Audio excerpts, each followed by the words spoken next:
Des ovnis se sont-ils écrasés sur Terre? Avons-nous eu un contact avec des extraterrestres? Le gouvernement américain dissimule-t-il une énorme conspiration sur les ovnis?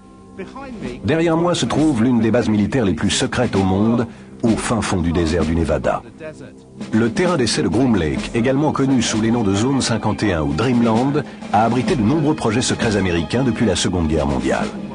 Toutefois, depuis quelques années, des rumeurs bien plus inquiétantes circulent. Le gouvernement y financerait des recherches portant sur des engins extraterrestres récupérés après s'être crachés sur notre planète. Aujourd'hui, à partir d'éléments fournis par du personnel militaire de haut niveau, des ingénieurs et des scientifiques, nous pouvons révéler en exclusivité la technologie OVNI qui est développée ici, derrière moi. Il s'agit d'une chose que le gouvernement américain s'efforce de dissimuler depuis un demi-siècle. La véritable histoire qui se cache derrière Dreamland. Je suis convaincu, m'appuyant sur mes recherches et sur les personnes que j'ai rencontrées au sein du renseignement, que le gouvernement américain est effectivement en possession d'engins correspondant aux descriptions que l'on trouve dans de nombreux rapports OVNI.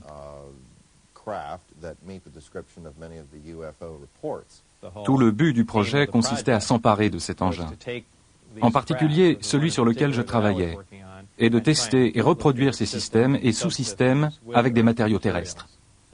Je suis absolument persuadé, de façon définitive, que nous avons retrouvé des vaisseaux extraterrestres, que nous avons eu des contacts avec des extraterrestres. Nous sommes en communication avec eux d'une manière ou d'une autre, car nous avons caché des cadavres et des engins extraterrestres. Je me trouvais à ce moment-là sur la plateforme du camion radar. C'était la nuit et je regardais le ciel parce qu'il y avait des soucoupes volantes. A-t-on retrouvé des cadavres d'extraterrestres? Pas des cadavres. 4 extraterrestres, vivants et en bonne santé. 4 extraterrestres bien vivants. 4 spécimens d'extraterrestres, vivants et en bonne santé, absolument. Ils sont là. Quelle que soit son origine et la forme qu'elle adopte, il y a une intelligence étrangère qui magouille quelque chose sur notre planète. Je crois que les coups de gueule de beaucoup trop de gens viennent de là. Ils nous ont menti trop longtemps. Un tas de gens ont volé l'argent légitimement destiné à la sécurité nationale afin de perpétuer cette dissimulation. Ils ont mené des intrigues visant à désinformer la population américaine et probablement aussi des populations en Europe. L'Air Force sait qu'un ovni s'est craché, que des cadavres d'extraterrestres furent retrouvés et qu'un appareil décolla pour donner la chasse à l'ovni et ne revint jamais. Ils savent que nous nous intéressons à l'affaire la plus importante de tout le millénaire. Établie sur un lac asséché dans une région reculée à 128 km de Las Vegas, la zone 51 n'est qu'une partie de l'immense base Air Force de Nellis qui présente à peu près la taille de la Suisse.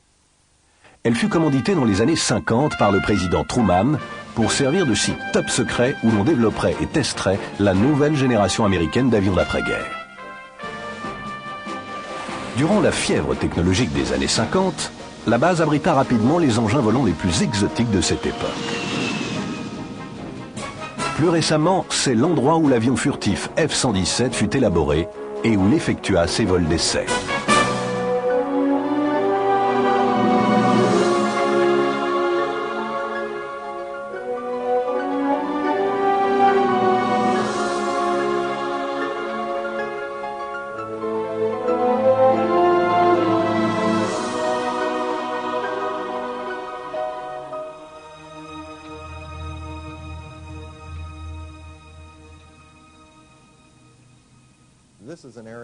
C'est un endroit qui était connu, bien qu'officiellement nié, depuis des décennies.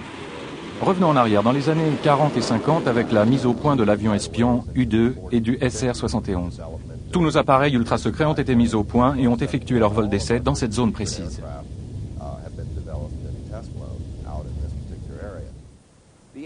Le A-12, de sa naissance à son abandon, n'effectua des manœuvres qu'à partir de 2 endroits. La zone 51 de Groom Lake était son affectation d'origine. Le premier appareil y fit son apparition en janvier 1962 et le dernier la quitta le 21 juin 1968.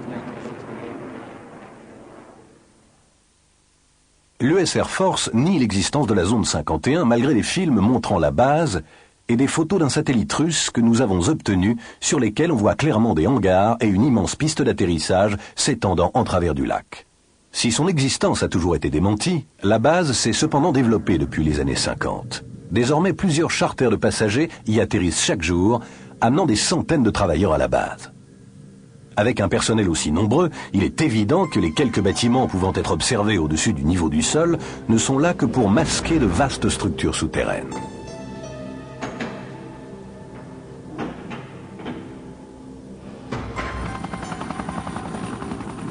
Le dispositif de sécurité mis en place est sans précédent et le secret est primordial. Depuis la fin des années 50, les militaires ont confisqué des centaines de milliers d'hectares de terrain environnant la base. Le périmètre interdit autour de la zone 51 s'étend maintenant à 40 km. Le statut confidentiel de la base est très bien préservé. Et même si des employés parlent des essais des appareils U-2 au cours des années 50, il ne leur est toujours pas permis d'identifier la base par son nom ou sa localisation géographique. Tout ce qu'ils peuvent dire, c'est qu'il s'agit d'un établissement reculé.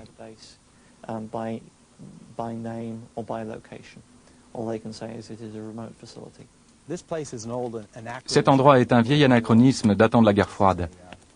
Il nous ramène au temps jadis, et du fait que les militaires continuent à le traiter comme un établissement top secret, dénué d'existence, il attire l'attention. Évidemment, tout le monde veut savoir ce qui s'y passe. Aucun doute. La zone et ses équipements existent bel et bien. Le gouvernement en a très peu dit à leur sujet dans le passé. Qu'il s'agisse des essais du U-2 ou du SR-71, ou encore du bombardier furtif. Les gens ont oublié que plus de 20 millions de dollars ont été dépensés pour la mise au point du bombardier furtif, et qu'il fallut attendre plus d'une décennie pour que son existence soit seulement annoncée. Voilà ce qu'on peut trouver au sujet de Groom Lake. Mais je suppose que maintenant la véritable question c'est, y a-t-il des soucoupes volantes dans le coin? Nous avons décollé afin d'observer la base par nous-mêmes. Volant à une altitude de 3300 mètres, nous sommes maintenant à moins d'1 mille du périmètre interdit. Nous sommes rentrés en contact avec la tour de contrôle et n'avons pas mis longtemps à nous... En 1989, un homme fit la lumière au sujet de Dreamland. Il s'appelait Bob Lazar et il prétendait avoir travaillé au site de Groom Lake sur des engins extraterrestres. La base se trouve contre le flanc d'une montagne, une petite montagne ou une grosse colline. Il y a 9 portes de hangar et ces portes ne sont aucunement des portes métalliques brillant dans le désert. Elles sont peintes ou vaporisées d'une texture sableuse. Et je peux vous l'assurer, c'est afin d'éviter que des satellites ne photographient l'installation, car elles se fondent ainsi dans la montagne. D'après ce que j'ai pu voir, c'était plutôt efficace. La première fois que j'ai conduit dans le secteur, toutes les portes de hangar étaient fermées. Mais à une faible distance, on s'apercevait qu'il s'agissait de portes et qu'elles pouvaient s'ouvrir. Nous avons contourné le flanc gauche de l'installation et là se trouvait l'entrée principale. Nous avons passé plusieurs portes et le contrôle de sécurité, puis nous avons pénétré dans ce qui ressemblait à un bâtiment gouvernemental typique. Mon travail fondamental consistait à reproduire des systèmes d'énergie et de propulsion. Et je décidai de commencer en m'attaquant à l'énergie, c'est-à-dire au réacteur qui faisait fonctionner l'engin. Pour ce qui est de l'autorisation dont j'étais muni, connue comme autorisation Majestic, nous n'étions que 22 personnes à la posséder à S4 et à travailler sur l'appareil.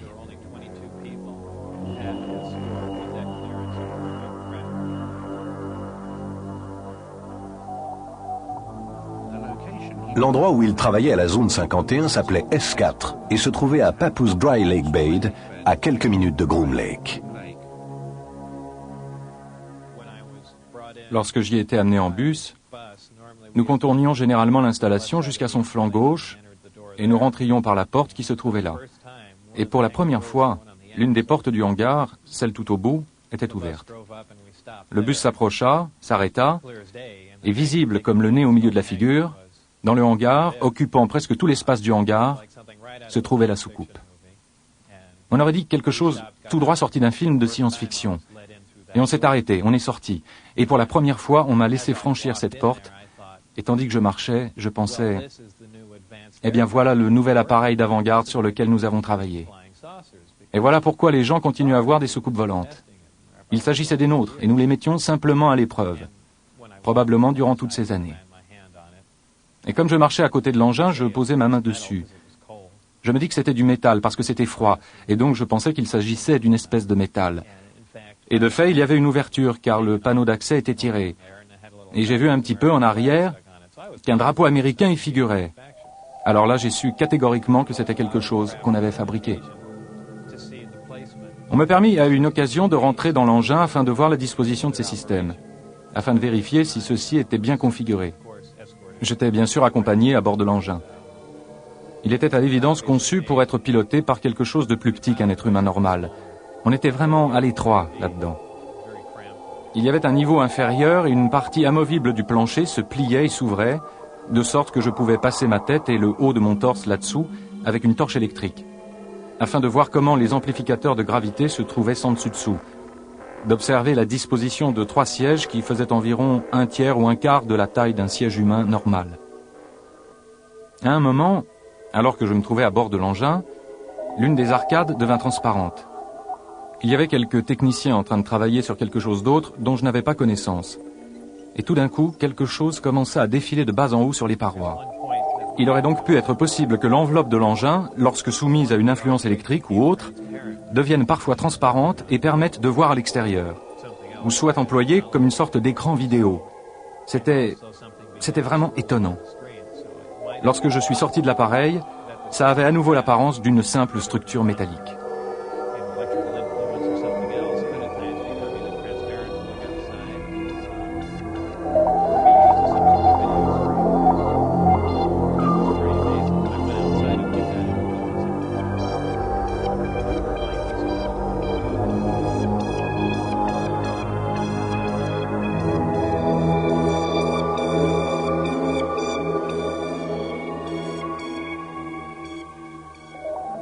Des tas de gens disent « Eh mon vieux, ça a dû être excitant de rentrer là-dedans ». Et je réponds toujours que ce n'était pas le cas. C'était une sensation très inquiétante. On avait vraiment l'impression que... Parce que c'est tellement... Je sais que ça peut avoir l'air bête, mais ça n'avait rien d'humain là-dedans.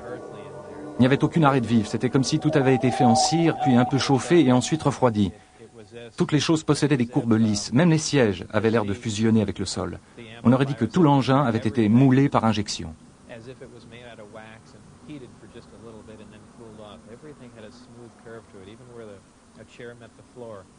Personne, y compris Bob Lazar, ne fut à même d'établir aucun de ses antécédents universitaires ou professionnels.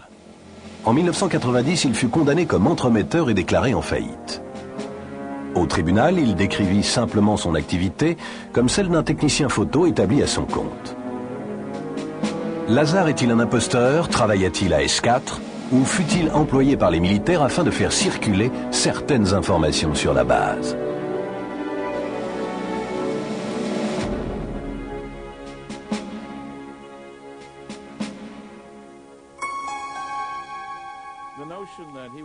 L'idée qu'il serait un grand allumé et dans le même temps le parfait scientifique pour bosser sur un tel projet relève de la science-fiction.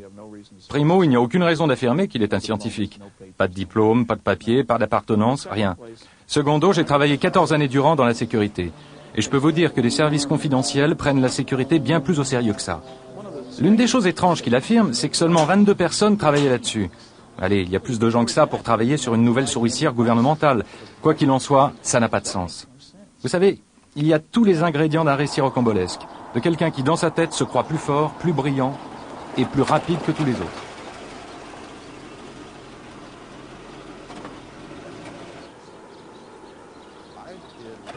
J'ai fait un tas de recherches au sujet de Bob Lazar. Je l'ai réellement rencontré. J'ai obtenu une copie de son formulaire, dit W2, l'un des documents IRS liés au salaire. Son formulaire spécifique indiquait qu'il travaillait pour le service américain du renseignement maritime. Mon enquête sur ce document et sur les affirmations que fit Bob Lazar forme le résultat de recherches très strictes et très rigoureuses. Je contactai le département américain du renseignement maritime et vérifiai qu'en effet, ils étaient certainement responsables de l'émission de ce formulaire W2. J'examinai la question auprès du service des recettes fiscales. Voici ce qu'ils m'ont dit. Leurs mots exacts furent « ça a l'air vrai ». Ils me dirent qu'il s'agissait d'un document authentique, pas de quelque chose de contrefait. Il y avait un tas de nombre de numéros de contrat et autres figurant sur le document. Et lorsque je fis des recherches sur ces derniers, il s'avéra qu'il s'agissait de numéros recensés hautement confidentiels. D'ailleurs, le service des recettes fiscales se heurta à un mur lorsqu'il tenta de retrouver le véritable employeur associé au document.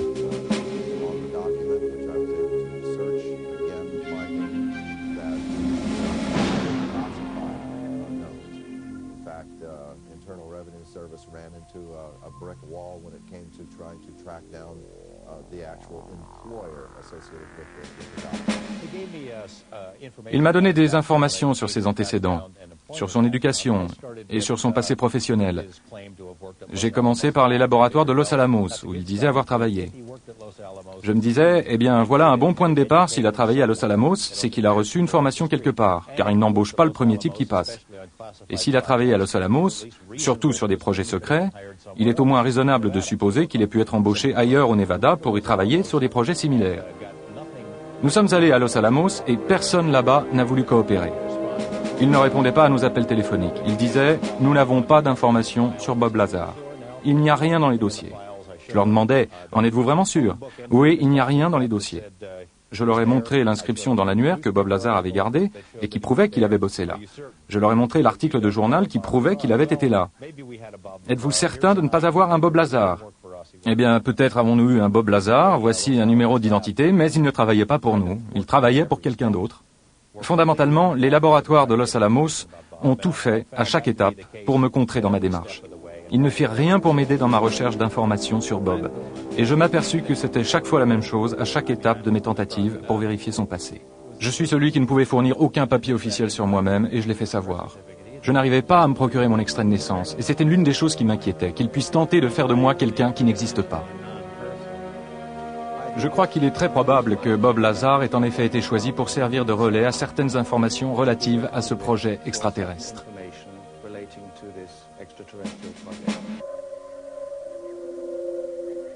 Un jour, Bob Lazar vit une soucoupe volante effectuant un vol d'essai dans le désert.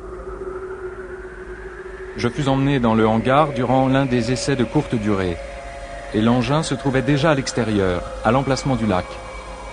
Il décolla silencieusement et se dirigea de ci de là durant quelque temps, puis se reposa au sol.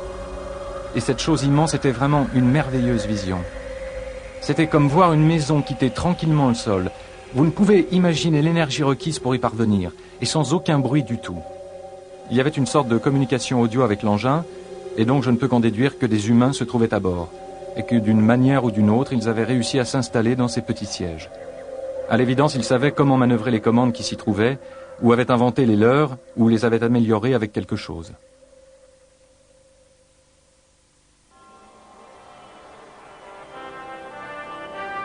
Les missions spatiales Apollo des années 60 provoquaient un engouement des États-Unis pour la conquête de l'espace. Mais tandis que les meilleurs astronautes du pays s'élançaient dans les cieux à bord de fusées conventionnelles, le président était-il au courant de l'existence de soucoupes et de systèmes de propulsion qui étaient littéralement d'un autre monde?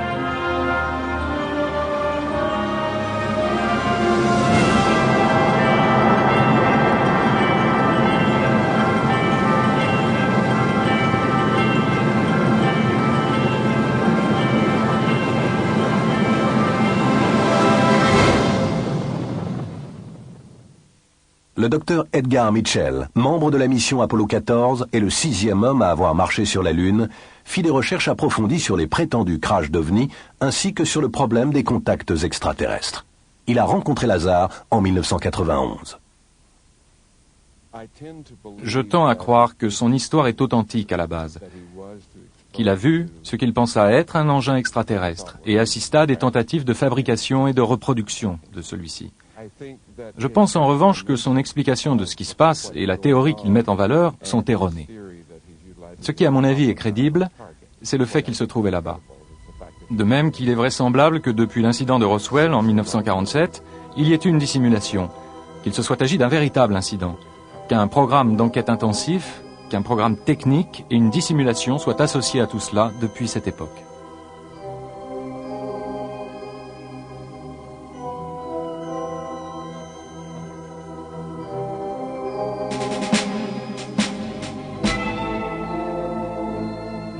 Après avoir travaillé à S4 durant plusieurs mois et en claire violation de ses obligations top secrètes, Bob Lazar décide de parler à son meilleur ami Jen Huff de son travail à la base. Ma réaction fut, sans le presser contre sa volonté, de lui demander qu'il m'en dise le plus possible. Ce n'était pas de l'incrédulité, je voulais vraiment avoir plus d'éléments. Je me suis mis à m'intéresser aux livres sur les ovnis, à considérer les informations d'autres chercheurs pour savoir si quelqu'un d'autre savait quelque chose. Et inutile de le préciser, aucun d'eux ne savait ce que savait Bob.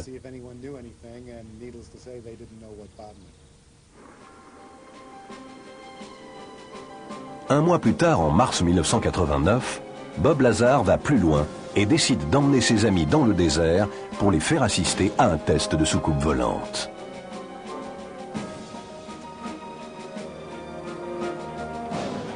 Je me souvenais de la plupart des jours et des heures durant lesquels se produisaient les essais. Je crois me souvenir que c'était un mercredi soir, vers 8 ou 9 heures, en mars 89, il me semble, que nous sommes partis, Jean Huff, mon ex-femme, John Lear et moi.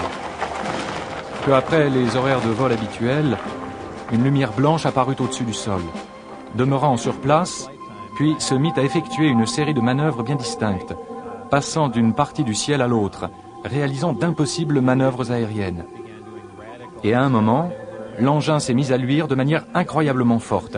Et nous avons cru, nous qui nous tenions à des kilomètres et des kilomètres de là, que quelque chose allait mal et que l'appareil allait exploser, à tel point que nous sommes tous allés nous réfugier derrière la voiture.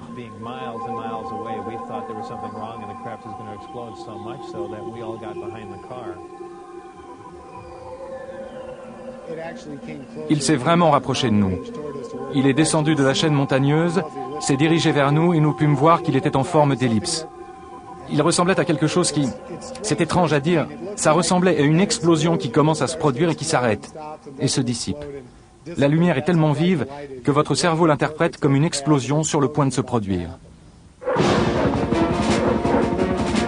Lors de sa troisième visite nocturne pour observer les soucoupes volantes en compagnie de ses amis, Bob Lazar fut arrêté. Il fut emmené à un endroit inconnu pour y être interrogé et il ne retourna jamais à la zone 51. Ils menacèrent ma femme. Ils menacèrent de tuer ma femme. Ils dirent que rien ne les arrêterait. Ils dirent qu'ils pensaient avoir été très clairs. Ils ne pouvaient croire que j'avais emmené des gens avec moi pour leur montrer un vol d'essai, et moins encore que je leur avais confié des informations relatives à ces mêmes vols. Et ils voulaient savoir ce que j'avais dit d'autre et à qui je l'avais dit. Des agents de sécurité de l'AFI, le bureau d'enquête fédérale, furent aperçus en train d'effectuer des contrôles de sécurité inopinés dans sa maison. Il n'y a aucun doute pour les proches de Bob qu'il avait été placé sur écoute téléphonique. Je veux dire que des choses étranges se produisaient sur la ligne de Bob et qu'elles continuent encore aujourd'hui.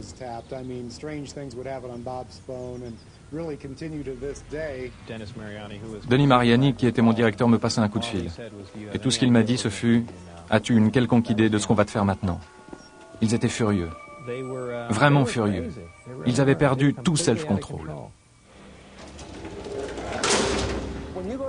Lorsque vous allez travailler dans ces endroits, vous perdez tous vos droits constitutionnels. Vous signez un document disant que si vous violez votre contrat de sécurité et parlez des projets sur lesquels vous travaillez, alors sans aucun procès, sans aucune possibilité de faire appel, vous allez vous retrouver pour 20 ans dans un pénitencier fédéral. On fait vraiment tout pour que vous gardiez le silence. Nous avons eu un ingénieur qui a travaillé pour cette chaîne de télévision et qui, avant d'être ici, avait travaillé à la zone 51 et avait vu l'un de ses engins sous une bâche, s'aventurant dans un endroit où il n'aurait sans doute pas dû être. Je me suis arrangé pour l'interviewer. Il vit dans une autre ville, d'un autre État. Il accepta à contre-cœur du moment que sa tête ne soit pas visible. L'entretien était censé se dérouler le jour suivant. Ce jour-là, il s'est levé et parti travailler. 2 hommes l'attendaient dehors dans une voiture, parlant sur une radio. Ils l'ont suivi jusqu'à son travail. Et lorsqu'il en est sorti, ils l'ont suivi jusqu'à chez lui sans lui poser la moindre question. Et ce scénario s'est reproduit jour après jour. Ça m'a été très difficile d'en parler. Il me semble qu'à chaque fois que je raconte l'histoire, ça va un peu mieux. Mais la première fois que j'en ai parlé, c'était comme si ma bouche ne voulait pas former les mots, comme si les sons ne voulaient pas sortir de ma gorge.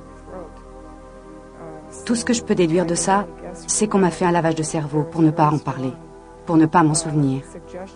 Et si je m'en souvenais, pour ne jamais en parler à personne.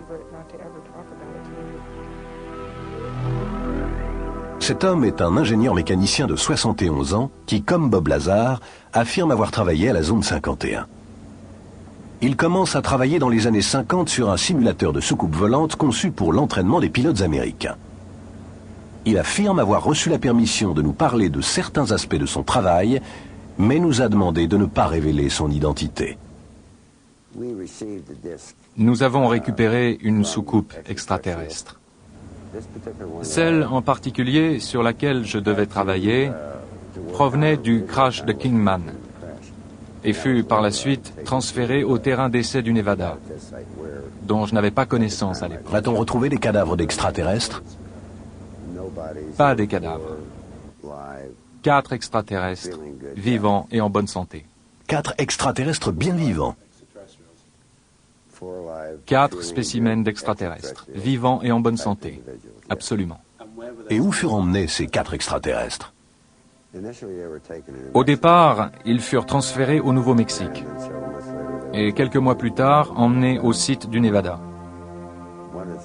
L'une des choses sur lesquelles je travaillais était un simulateur de soucoupe volante, destiné à entraîner des pilotes à manœuvrer cet appareil d'apparence étrange. Il devait faire voler des hommes et pas des extraterrestres.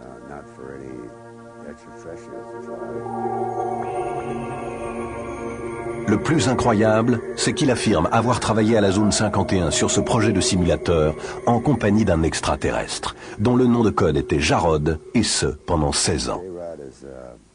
Jarod est un extraterrestre gris d'environ 1,50 m. Sa seule fonction est celle de traducteur scientifique. C'est tout. Si nous voulions remplacer quelque chose à eux par quelque chose à nous, ils devaient être d'accord. Si j'avais une question, voyez-vous, et que je me demandais comment la lui poser, il savait déjà que je l'avais en tête et possédait déjà la réponse.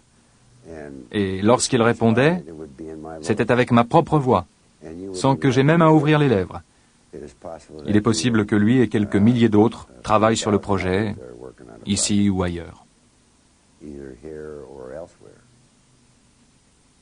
Quelques milliers d'autres gris. Quelques milliers d'autres gris, semblables à lui.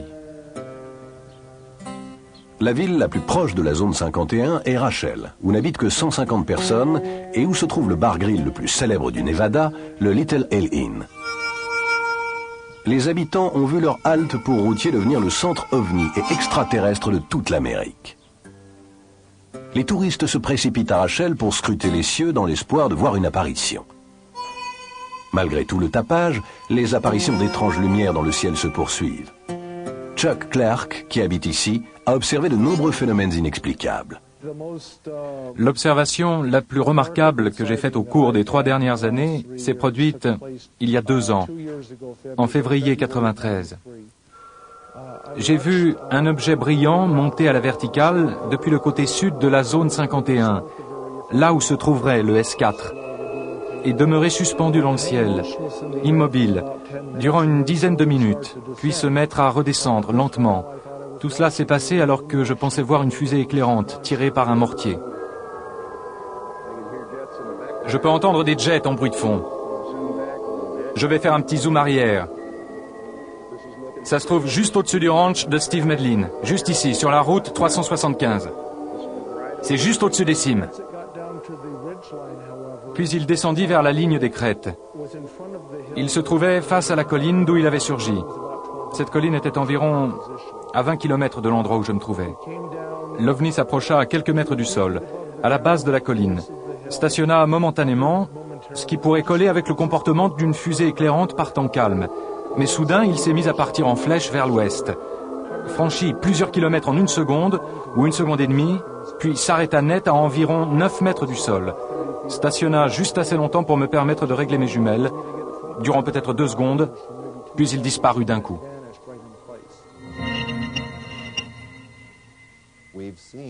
J'ai vu la vidéo d'un appareil qui était lumineux, qui pouvait se déplacer dans le ciel comme une pierre ricochant à la surface de l'eau, ou qui évoquait le fonctionnement d'une machine à coudre. Ce que j'ai pu voir sur les écrans, c'était des séries de lumière ou traits de lumière, tandis que l'objet se déplaçait d'un point à un autre. Il y a eu une distorsion plutôt étrange qu'il est très difficile d'analyser à moins de suivre image par image pour voir ce qui s'est vraiment produit. De cette façon, il est possible d'observer ce qu'on pourrait appeler l'effet de trace du système de propulsion mis en œuvre.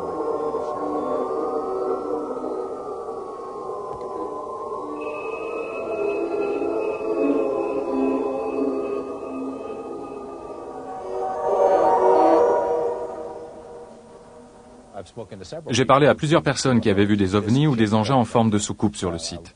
Un procureur qui habite en ville en a vu une. Il l'a vit atterrir à l'extérieur des limites de la zone 51. J'ai discuté avec un cadre de très haut niveau qui travaillait pour des gens sous contrat avec la Défense, ici, depuis un certain nombre d'années. Il est issu d'une famille très respectable et de très bonne réputation. Ses références sont au-dessus de tout soupçon.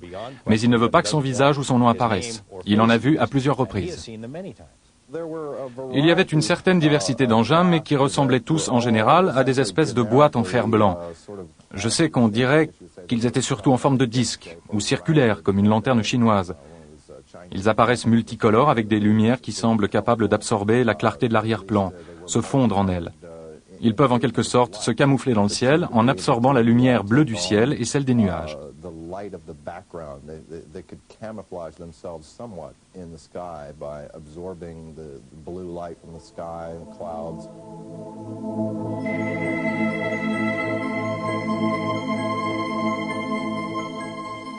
Que sont ces lumières dans le ciel? S'agit-il vraiment de soucoupes volantes? Nous avons demandé au physicien de la marine américaine et expert en ovnis, le docteur Bruce Maccabee, d'analyser la vidéo. À première vue, ce qu'on observe, ce sont des lumières, des objets lumineux effectuant des mouvements à une certaine distance. On ne voit pas vraiment d'appareil structuré. Une partie du document vidéo, une très petite partie de ce que j'ai vu, semble présenter des lumières faisant d'étranges choses, comme faire du surplace, aller rapidement à un autre endroit, se déplacer lentement puis sautiller un petit peu. J'en ai conclu que ce ne sont pas des engins fabriqués par l'homme. Peut-être appartiennent-ils à d'autres êtres. Clairement, ils ne sont pas fabriqués sur Terre et doivent donc venir d'ailleurs. Comment ils sont venus ici, à qui, entre guillemets, ils appartiennent, je ne le sais pas. L'hypothèse extraterrestre est parfaitement recevable. Tous les arguments qui sont avancés et qui disent qu'il ne peut s'agir d'êtres venant d'un autre système solaire, d'une autre galaxie, parce qu'ils ne pourraient pas se déplacer jusqu'ici, ces arguments ne tiennent pas matériellement. En effet, nous pourrions nous donner les moyens, en temps et en argent, ainsi que le désir nécessaire pour effectuer des voyages dans d'autres univers. Ainsi, il est certain que ces autres intelligences, quelles qu'elles soient, nous dépassent de loin en termes de technologie. Il revient.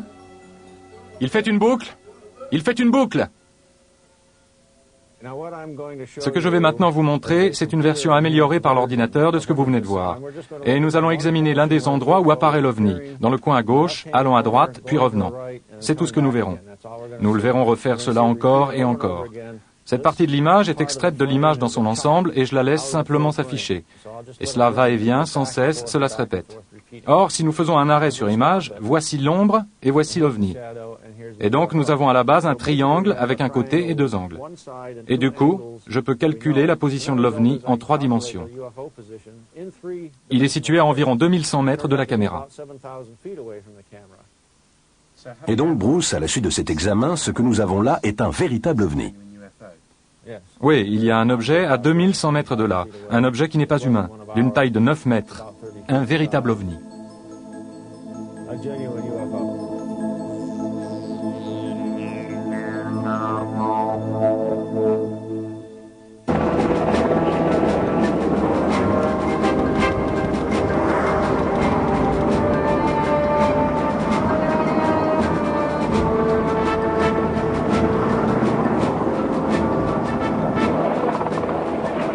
La sécurité de la zone 51 est exceptionnelle.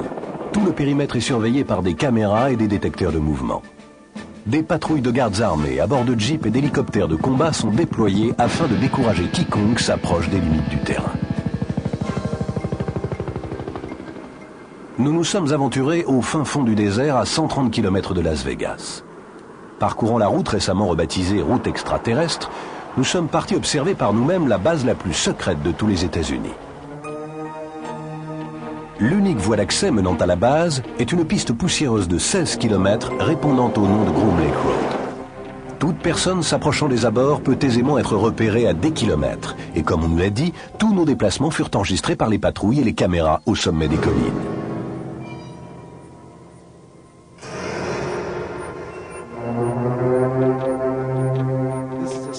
Voilà jusqu'où vous pouvez approcher de la base de Groom Lake. Ces panneaux disent en effet que l'emploi de la force mortelle est autorisé. Il y a des patrouilles de sécurité partout sur les collines. Elles nous ont observés pendant l'heure qui vient de s'écouler. Il y a des détecteurs de mouvement, des caméras de sécurité, et si je franchis cette ligne, je serai immédiatement arrêté, emmené au poste de garde, et j'y subirai un interrogatoire pouvant durer jusqu'à 1 semaine. Dès que vous franchissez la ligne au-delà de ce panneau, vous perdez tous vos droits.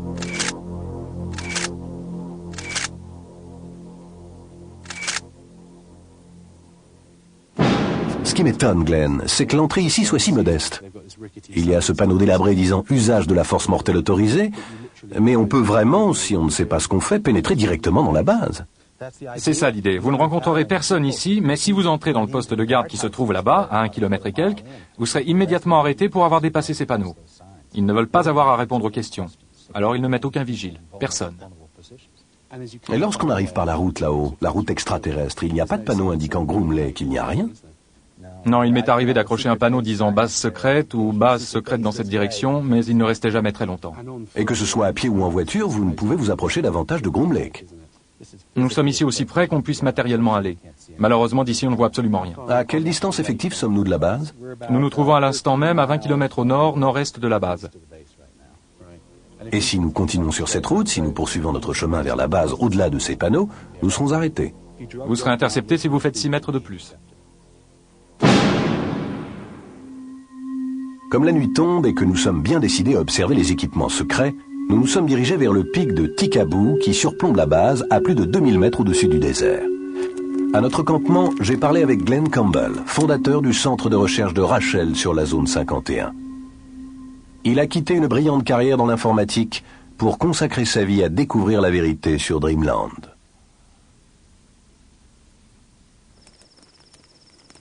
C'est une très grande installation, aussi grande que l'État du Connecticut. Il y a un tas de zones inconnues, inexplorées, où vous pourriez stocker tout ce que vous voulez. La zone 51 est simplement la plus connue des bases secrètes. Un vaste complexe pouvant abriter des tas de choses différentes dont nous ne savons rien. Mais en fait, il n'y a pas de clôture ici. Et pourtant, lorsque vous franchissez cette ligne, ils le savent. C'est simplement marqué par des poteaux oranges, espacés de quelques dizaines de centimètres les uns des autres. Il est facile de franchir cette ligne, mais dès que vous le faites, ils le détectent et partent à vos trousses. Il s'agit d'une frontière militaire très sérieuse, pas d'un endroit pour touristes. Les militaires n'ont jamais dit « il n'y a pas d'OVNI ». Ils n'ont jamais franchement nié aucune des histoires qui circulent au sujet de la zone 51. Ça aurait été si simple, lorsque ces histoires de Papoose Lake sont apparues, si simple pour les militaires de dire tout simplement « regardez, nous n'avons rien ici ». Ils auraient pu accueillir quelques journalistes dans la zone et leur montrer « rien ici ». Les militaires n'ont pas choisi cette solution. Ils ont fait de l'obstruction. Ils sont restés muets, et c'était la pire des choses à faire. À 3 heures du matin, nous entamons notre ascension finale vers Tikaboo. Il nous faut atteindre le sommet avant le point du jour, afin de voir la base éclairée pour ses vols d'essai nocturnes. Même la nuit, le vrombissement des jets rompt le silence du désert.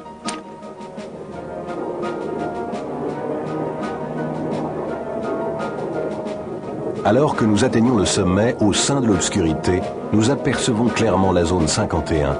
Nous voyons briller au loin les feux de la piste d'atterrissage.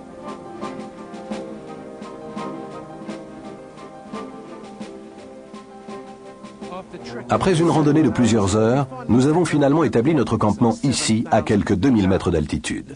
Et depuis l'aube, nous observons des avions inexistants transportant du personnel inexistant sur cette base inexistante. Le pic de Tikaboo est la dernière position avantageuse et sûre d'où l'on puisse clairement observer Dreamland. Mais combien de temps encore avant qu'il ne soit lui aussi annexé par les militaires?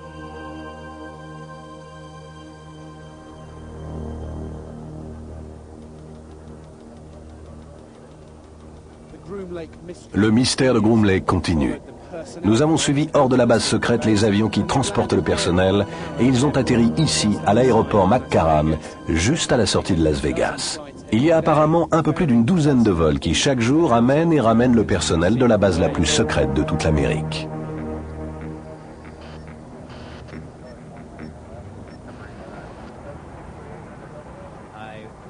Je pouvais être appelé n'importe quand.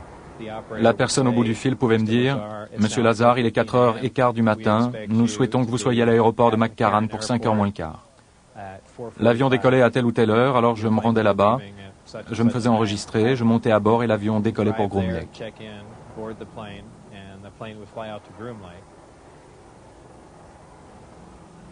Alors que les employés de Groom Lake se dirigeaient vers leur voiture, nous avons tenté de pénétrer dans l'aérogare. Arrêtez-vous immédiatement. Pourriez-vous m'indiquer quelqu'un de la base qui pourrait me fournir des renseignements? Ok, voilà ce que je vais vous dire. Vous violez une propriété privée. Vous violez une propriété privée. Vous êtes de notre côté de la porte. Et je vous conseille maintenant de quitter les lieux immédiatement. Est-ce la propriété du gouvernement? Faites ce qu'on vous dit. C'est une propriété privée, vous la violez. Veuillez quitter les lieux. Est-ce la propriété du gouvernement ou est-ce juste privé? Pas de commentaires. Vous violez la loi. Ok. Qui essayez-vous d'embrouiller, mon gars? J'essaie juste de trouver... Vous me racontez des foutaises. Tirez-vous. Vous pourriez nous orienter vers quelqu'un pouvant nous donner des éclaircissements. Au revoir. Tandis que nous sommes expulsés de l'aéroport, un autre vol Jeannette décolle en direction de Groom Lake.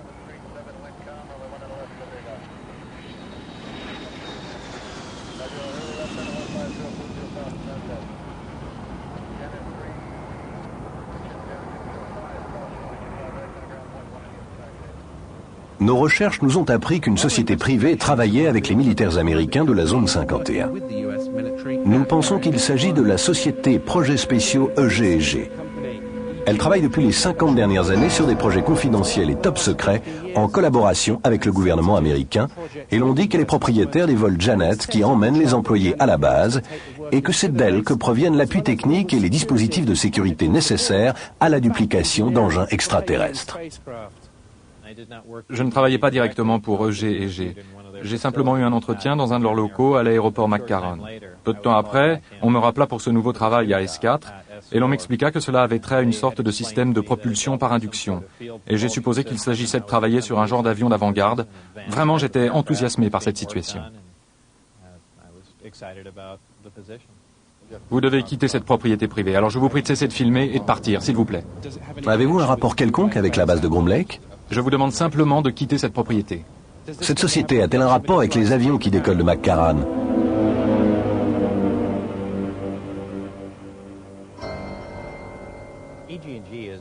Le G&G a été la principale société civile sous contrat avec Groom Lake, pratiquement dès le début. Ce sont des gens qui, comment dire, les militaires vont et viennent, d'autres sociétés sous contrat passent et s'en vont, mais le G&G est sous contrat depuis le tout début. Et donc si quelqu'un sait ce qui se passe, c'est le G&G. Mais ils ne disent rien. Nous avons téléphoné à l'EG&G pour essayer de clarifier leur rôle vis-à-vis de la base. Mais ils se sont contentés de confirmer que la société travaillait sur divers contrats confidentiels pour le ministère de la Défense en divers endroits reculés du Nevada. Ils refusent de s'étendre sur la nature exacte de leur travail, mais affirment que c'est en rapport avec la PEM, la propulsion électromagnétique.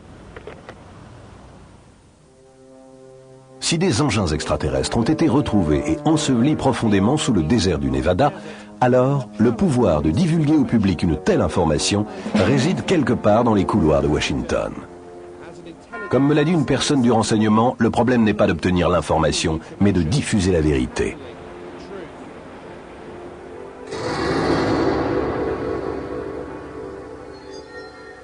Observe-t-on des engins extraterrestres au-dessus de Groom Lake ou s'agit-il d'appareils fabriqués par l'homme? L'armée américaine aurait-elle développé une technologie permettant de construire des soucoupes volantes? Il y a beaucoup de choses qui tiennent debout dans ce phénomène OVNI, dans cette histoire d'intelligence extraterrestre. Il y a là quelque chose qui n'a rien de nouveau pour les militaires américains. Il existe des programmes sur lesquels ils travaillent actuellement qui sont en avance de 50 ans sur tout ce que vous et moi pourrions concevoir. Les équipes du Projet Noir œuvrent sans être surveillées par des commissions officielles, ou par le Congrès si vous préférez. Je trouve cela extrêmement angoissant, effrayant. C'est le pire scénario à la Big Brother qui soit. Tout est dirigé par les extraterrestres. Ils nous dépassent à un tel point en termes de technologie que je ne crois pas que nous ayons une seule chance. Je crois que nous n'avons pas encore levé un seul coin du voile au sujet de ce qui se passe ici en matière de soucoupe volante. Il existe un certain nombre d'activités, certaines confidentielles, se déroulant dans ce qu'on appelle souvent le complexe de la zone d'essai de l'Air Force de Nellis. Cette zone d'essai est employée afin de tester divers systèmes et technologies, et pour la mise au point d'opérations indispensables à l'efficacité des forces militaires américaines et à la sécurité des États-Unis. Il y a un lieu de manœuvre près de Groom Dry Lake. Certaines activités et opérations spéciales réalisées sur la zone d'essai de Nellis, à la fois présentes et passées, demeurent confidentielles et ne peuvent être commentées.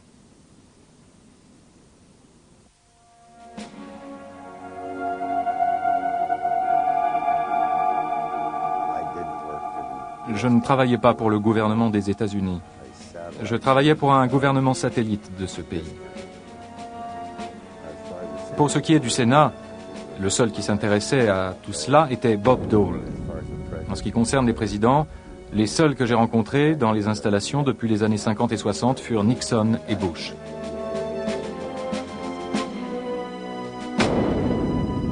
Nous avons contacté l'ex-président Bush pour lui demander ce qu'il savait sur les engins extraterrestres retrouvés et sur les recherches menées dans la zone 51. Nous avons reçu une réponse par fax.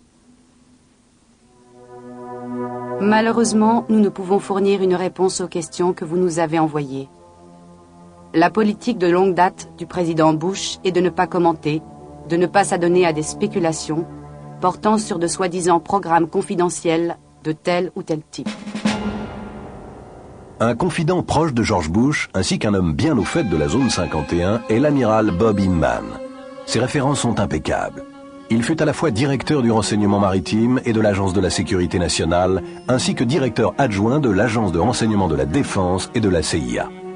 En 1989, lors d'une conversation téléphonique avec Bob Uxler, il fit allusion à des engins récupérés devenant disponibles pour la recherche. Envisagez-vous que certains des engins récupérés puissent jamais profiter à la recherche technologique, en dehors des cercles militaires?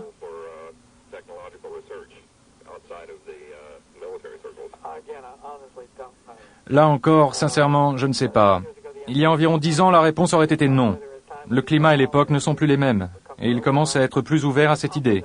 Il y a une possibilité. Ils savaient, d'un point de vue officiel, que ces engins, ces objets existaient, qu'ils étaient détenus par les militaires américains et qu'il existait des projets scientifiques en rapport avec ceux-ci. Je crois qu'il s'agit de la première révélation faite par quelqu'un d'aussi haut placé dans le gouvernement américain, tout spécialement au sein du renseignement, qui, de fait, reconnaît que nous sommes réellement impliqués, que les ovnis sont réels, qu'ils furent mis au point par une intelligence non humaine et que, d'une manière ou d'une autre, nous sommes rentrés en possession de cette technologie.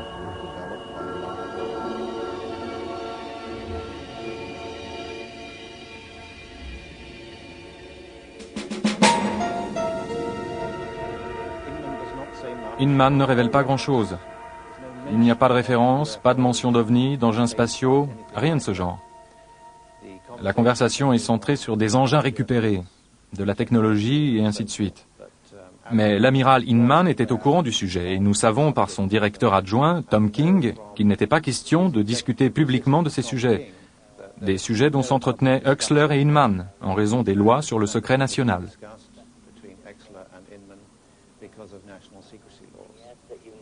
Il a demandé que vous ne le citiez pas et que vous ne mentionniez en aucun cas son nom sans qu'il ait d'abord donné son assentiment. En 1982, Inman quitta l'administration gouvernementale pour devenir président de la Compagnie internationale d'applications scientifiques de San Diego. Chose intéressante, l'un des principaux secteurs de recherche de la compagnie touche au système de propulsion antigravitationnelle, la même méthode de propulsion employée pour les soucoupes volantes sur lesquelles travailla Bob Lazar à la zone 51. Le Jane's Defense Weekly, un périodique de vulgarisation sur les questions militaires ou liées à la défense, publia un article au sujet de cette compagnie. Il y a un post-scriptum à cet article qui dit que toute personne croyant que la science de l'antigravité est trop hermétique, trop ésotérique même pour l'US Air Force, devrait prendre en compte les études sur la propulsion électrique entreprises par la Compagnie internationale d'applications scientifiques pour le laboratoire Phillips. Le premier objectif de cette étude était d'ébaucher des moyens matériels permettant de vérifier des théories portant sur le couplage par induction de forces électromagnétiques et gravitationnelles pour déterminer si elles pouvaient ou non s'appliquer à la propulsion aérospatiale. En termes plus simples, il s'intéressait à un système de propulsion antigravitationnel. Certains considèrent cela comme l'ultime saut quantique. Eh bien, c'est possible. 1, parce que j'ai vu le dispositif permettant d'y parvenir. Et 2, parce que c'est une théorie tout à fait applicable. La gravité déforme le temps. Et comme je le dis, ça n'est pas de la théorie. Nous savons que c'est vrai, et si vous l'employez pour infléchir espace et temps, lorsque vous vous retrouverez à votre point de départ, vous y serez entre les tic-tac d'une horloge.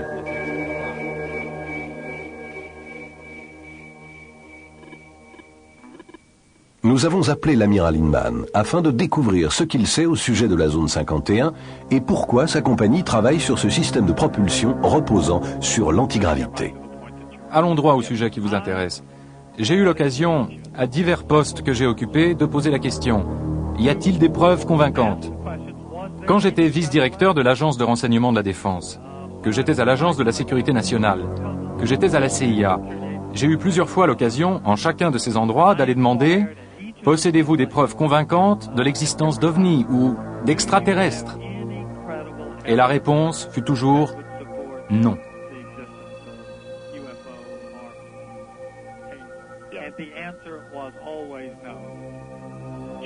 L'article paru dans le périodique Janes mentionne la Compagnie internationale d'applications scientifiques et affirme que certaines des choses sur lesquelles elle travaille relèvent de l'ultime saut quantique. S'agit-il de systèmes de propulsion basés sur la gravité et pouvant nous paraître inédits? Que sont-ils exactement et sont-ils vraiment employés pour propulser des engins volants? Je réfléchis parce que je veux être sûr de ne pas exagérer les faits. Nous sommes là sur un terrain un tant soit peu délicat. Depuis des années, je pense que certaines des premières allégations au sujet d'activités dans le Nevada il y a 15 ans pourraient très bien provenir des vols d'essais de prototypes de certains avions furtifs. Pour certains phénomènes, il y en a qui sont tout à fait scientifiques.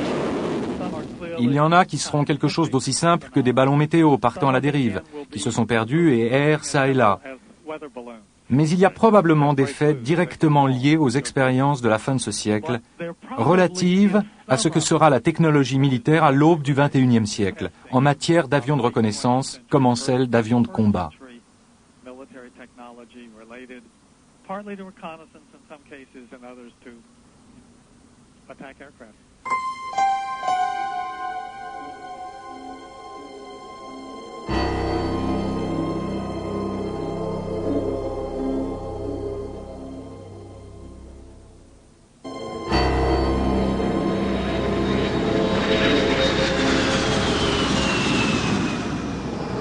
Voici la base Air Force de Nellis, l'une des premières installations militaires d'Amérique. Elle est divisée en 4 zones principales. Les zones d'essai de Tonopah et du Nevada, où ont lieu les essais nucléaires américains top secret, ainsi que la zone de bombardement de Nellis, où les derniers jets et bombardiers sont mis à l'épreuve. Elle abrite également la zone 51, et donc, s'il y a des soucoupes volantes effectuant des vols d'essai au-dessus du désert, alors le personnel de Nellis est parfaitement au courant. Nous avons été contactés par une ancienne opératrice radar de Nellis. Elle a confirmé avoir été témoin d'un test confidentiel de soucoupe volante dans la zone d'essai. Elle a quitté l'Air Force en 1985 et elle est trop effrayée pour révéler sa véritable identité. Le test de la soucoupe volante a eu lieu une nuit à quelques kilomètres de la base. Je me trouvais à ce moment-là sur la plateforme du camion radar. C'était la nuit et je regardais le ciel parce qu'il y avait des soucoupes volantes. La plus proche de moi, je pouvais l'observer à peu près dans le détail. J'étais avec un groupe de personnes et je n'en connaissais aucune, et aucune d'elles ne semblait connaître les autres, de sorte que c'était comme si nous étions tous très isolés. Personne ne parlait à personne. C'était très effrayant parce que ce que je regardais était clairement quelque chose de très très confidentiel. Et il y avait 2 personnes qui parlaient dans un camion radar. Je pensais qu'il s'agissait d'officiers, bien qu'aucun d'eux n'ait d'insigne de grade ou d'insigne nominatif. Les manœuvres qu'elles exécutaient étaient très sophistiquées et je pensais qu'elles étaient pilotées par des extraterrestres, sachant exactement quelles manœuvres ils pouvaient effectuer.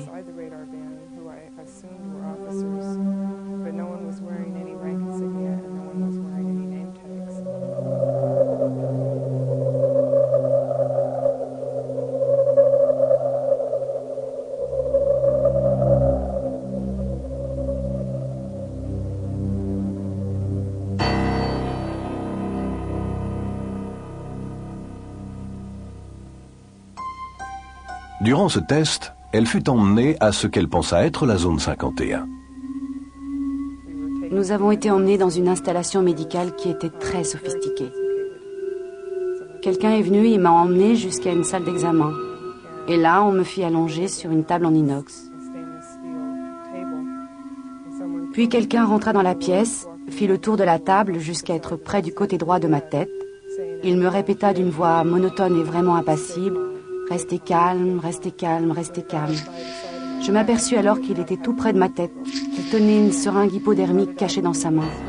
Il l'enfonça directement dans le côté droit de mon cou et il injecta son contenu directement dans mon cerveau. Il lui aura fallu 15 ans pour décider de livrer ces informations.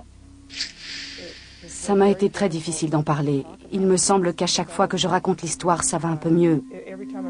Mais la première fois que j'en ai parlé, c'était comme si ma bouche ne voulait même pas former les mots. Comme si les sons ne voulaient pas sortir de ma gorge. Tout ce que je peux déduire de cela, c'est qu'on m'a fait un lavage de cerveau pour ne pas en parler, pour ne pas m'en souvenir. Et si je m'en souvenais, pour ne jamais en parler à personne.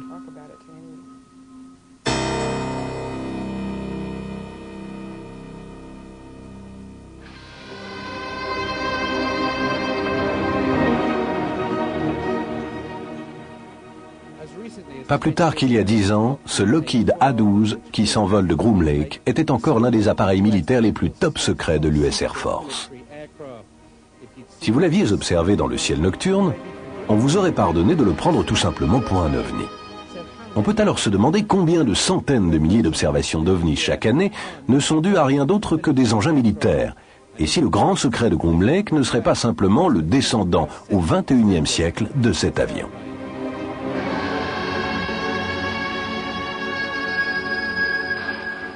Le premier pilote d'essai fut Lou Schalk.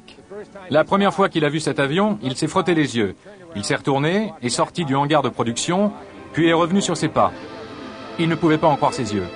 Au départ, il comptait l'appeler El Salvador, et non Cygnus, pour la simple raison qu'en espagnol, cela veut dire « le Sauveur » ou « Jésus-Christ ».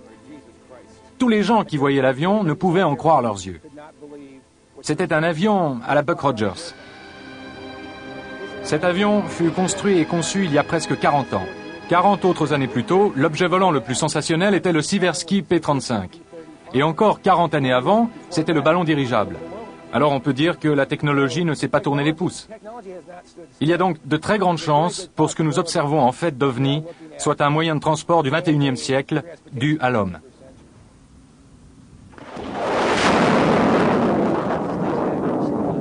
L'US Air Force, d'après la dernière demande budgétaire, devrait dépenser à elle seule plus de 11 milliards de dollars dans la recherche, le développement et la production d'armes secrètes d'un genre ou d'un autre. C'est bien supérieur aux dépenses de toute la recherche et production militaire de n'importe quel autre pays du monde.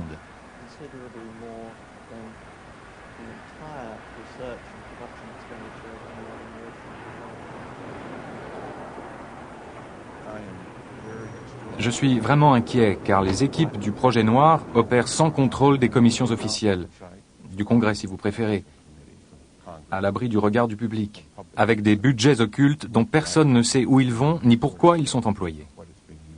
Je trouve cela extrêmement angoissant, effrayant, le dernier cri d'un scénario à la Big Brother. Je crois qu'une des meilleures raisons pour tout classer secret est qu'il existe une sorte d'arme vraiment effrayante. Pensez maintenant à la quantité d'énergie que peut dégager ce dispositif de guerre, si vous voulez le voir sous cet angle, et il est à l'évidence muni d'une arme potentielle. Imaginez simplement la possibilité de déployer quelque chose de ce genre d'une manière virtuellement instantanée, n'importe où dans le monde. Vous avez un conflit au Moyen-Orient? Combien de temps cela vous prend pour y envoyer un porte-avions? Eh bien, ça prend un temps assez long. Et là, nous avons une arme effrayante qui vole, qui virtuellement peut aller n'importe où, d'une manière immédiate, et réduire un ennemi en cendres. Alors là, oui, c'est quelque chose qu'il faut garder secret. À n'importe quel prix, parce qu'il s'agit de quelque chose avec lequel vous pouvez presque conquérir toute la planète.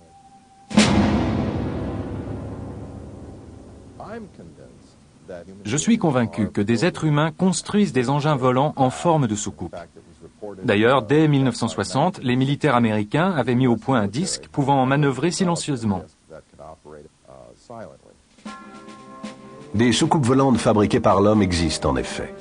Il y a l'Avrocar qui décolla en 1955 dans le secret le plus total, moins de 10 ans après qu'on eût soi-disant retrouvé des soucoupes extraterrestres à Roswell, Nouveau-Mexique. Un mémorandum de la CIA en 1955 affirmait que l'Avrocar était basé sur des recherches que menaient les scientifiques allemands durant la Seconde Guerre mondiale.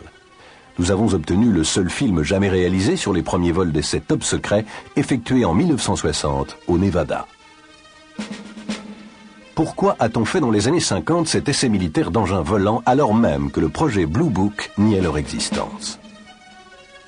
Était-ce un moyen de cacher les véritables soucoupes extraterrestres testées aux alentours de la zone 51? Tout comme le projet Blue Book, l'Avrocar fut soudainement stoppé à la fin des années 60 après que des millions de dollars eurent été dépensés. Aucune raison ne fut fournie. Plus récemment, l'entreprise Lockheed Skunk de Palmdale, Californie, dévoila le projet Dark Star, un avion de reconnaissance sans équipage. Qu'on l'observe dans un hangar ou dans le ciel, il s'agit bien d'un objet volant non identifié. Je crois qu'il est temps que vous jetiez un œil à la dernière née des stars du monde de la reconnaissance aérienne. Mesdames et messieurs, je vous présente Dark Star.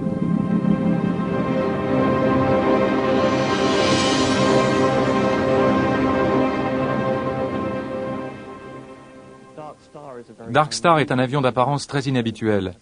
Il possède une structure en forme de soucoupe et une paire de très longues ailes très minces fixées à l'arrière.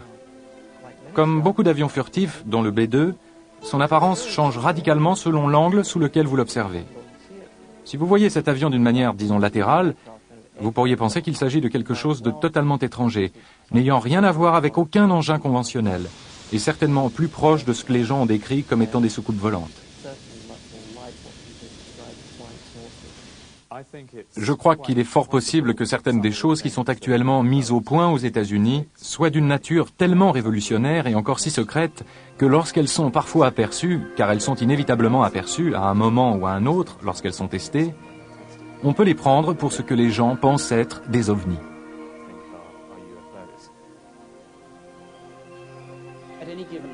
Systématiquement, à tout moment, la technologie que nous possédons est de 5 ou 10 ans en avance sur la technologie dévoilée au public.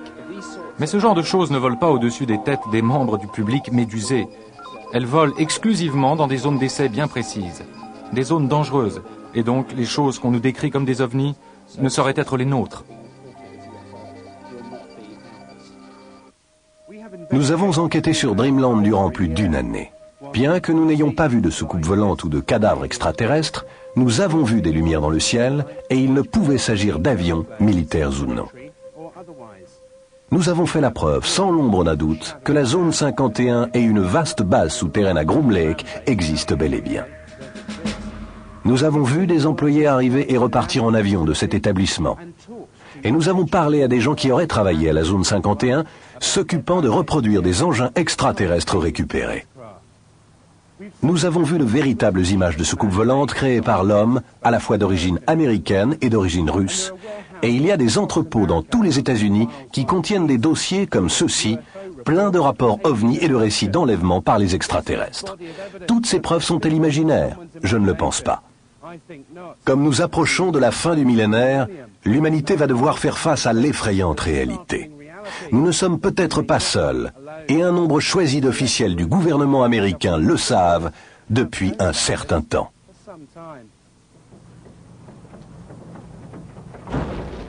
Il m'arrive de penser, comme toutes nos différences entre nations du monde entier disparaîtraient, si nous devions faire face à une menace extraterrestre venant d'un autre monde. Et je vous le demande, une armée extraterrestre ne serait-elle pas déjà parmi nous ?